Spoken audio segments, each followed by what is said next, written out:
Hola, bienvenidos a la lección Evaluación de la complejidad y cálculo de la contribución en las transacciones. Introducción.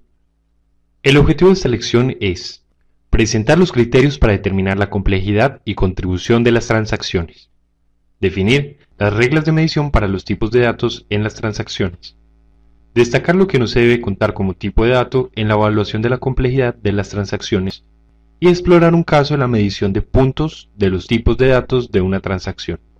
La contribución al número de puntos de función de cada tipo de función de transacción es derivada a partir de la cantidad y complejidad de cada una de las funciones de determinado tipo. ¿Qué quiere decir eso? Quiere decir que si tenemos tres entradas externas de complejidad baja y una entrada externa de complejidad alta, la contribución de las entradas externas en la medición será de 15 puntos de función. 3 y 1 representan la cantidad de entradas externas y baja y alta su complejidad. 3 puntos de función y 6 puntos de función representan la contribución individual de cada función en la medición. 15 puntos de función, la contribución de todas las entradas externas en la medición.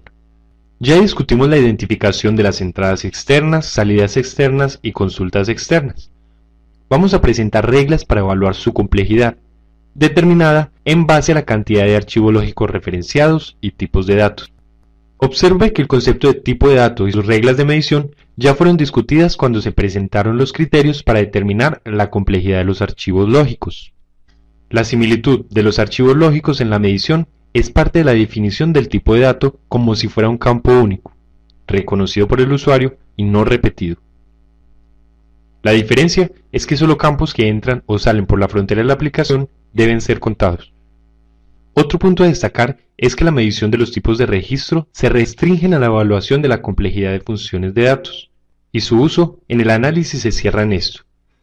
Al evaluar las transacciones no nos interesa si un archivo lógico tiene uno o varios tipos de registro. Todos los archivos lógicos son iguales, responsables en el análisis de la complejidad de las funciones de transacción. Considerando que ya sabemos que un tipo de dato es un campo, vamos a comenzar presentando lo que no debe ser contado como tipo de dato. No cuente como tipo de dato campos que sean constantes literales, tales como títulos de los informes, títulos de atributos, encabezados de columnas o identificadores de pantallas o paneles. No cuente como tipo de dato campos que sean rótulos generados por la aplicación, tales como atributos referentes a la hora o a la fecha. No cuente como tipo de dato campos que sean variables de paginación, números de páginas e información de posicionamiento, por ejemplo, líneas 3750 de 211. No cuente como tipo de dato campos que sean auxilio a la navegación, tales como la habilidad de navegar en una lista utilizando anterior, próximo, primero, último y sus equivalentes gráficos. No cuente como tipo de dato campos que sean atributos generados dentro de la frontera por una función de transacción y guardados en un archivo lógico interno sin salir por la frontera. Los últimos dos casos son contados como tipos de datos, al evaluar la complejidad de las funciones de datos. Pero si no están en la pantalla, en el informe, en alguna disposición de la interfaz, no deben ser contados como tipos de datos, al evaluar la complejidad de las transacciones. Las reglas para contar los tipos de datos al evaluar la complejidad de las transacciones son: cuente como un tipo de dato cada campo único, reconocido por el usuario y no repetido, que entra o sale de la aplicación en la dirección del usuario. Campos que sean reconocidos por el usuario deben ser relevantes a la ejecución del proceso elemental. Cuente como un único tipo de dato campos que especifican acción como enter, OK, F1, comandos en general.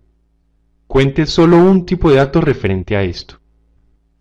Los mensajes: emisión de mensaje, pedido de confirmación, comunicación de éxito.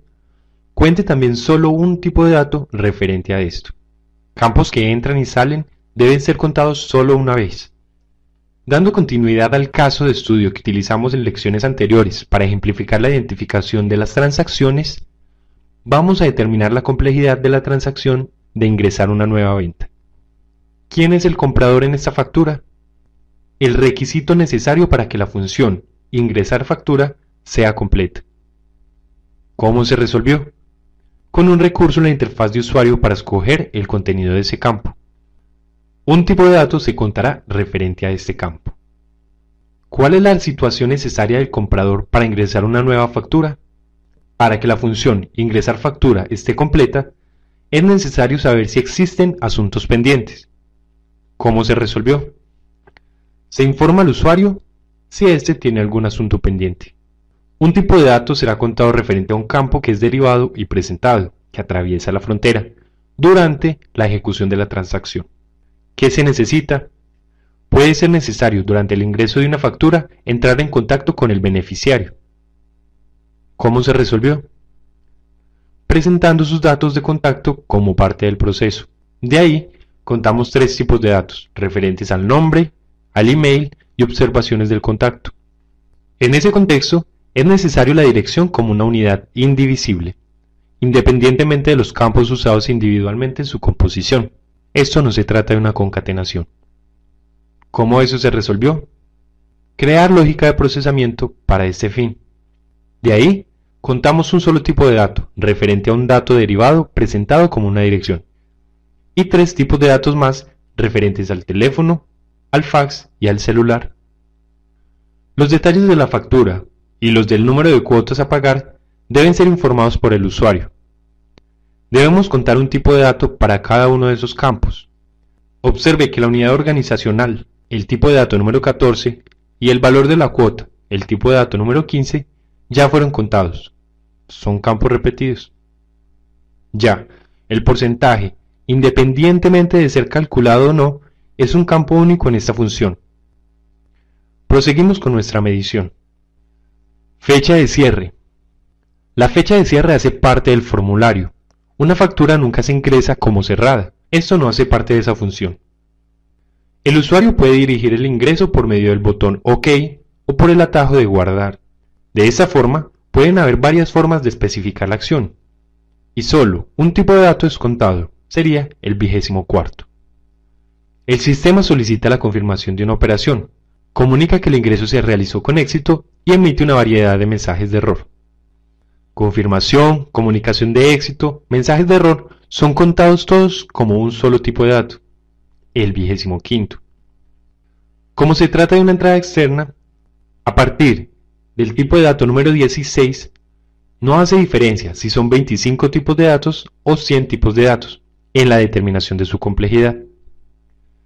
Dependiendo de la cantidad de archivos lógicos referenciados, esta función será de complejidad media en caso de que su lógica de procesamiento sea leer o actualizar solamente un archivo lógico, o de complejidad alta en caso de que sea más de un archivo lógico. Pero esto será discutido en la próxima lección. Con esto, cerramos esta exposición, y el próximo paso es concluir la lección con la realización de sus actividades. Recuerde que en el caso de cualquier dificultad, nuestro equipo de tutores estará siempre a su disposición para apoyarlo. Muchas gracias.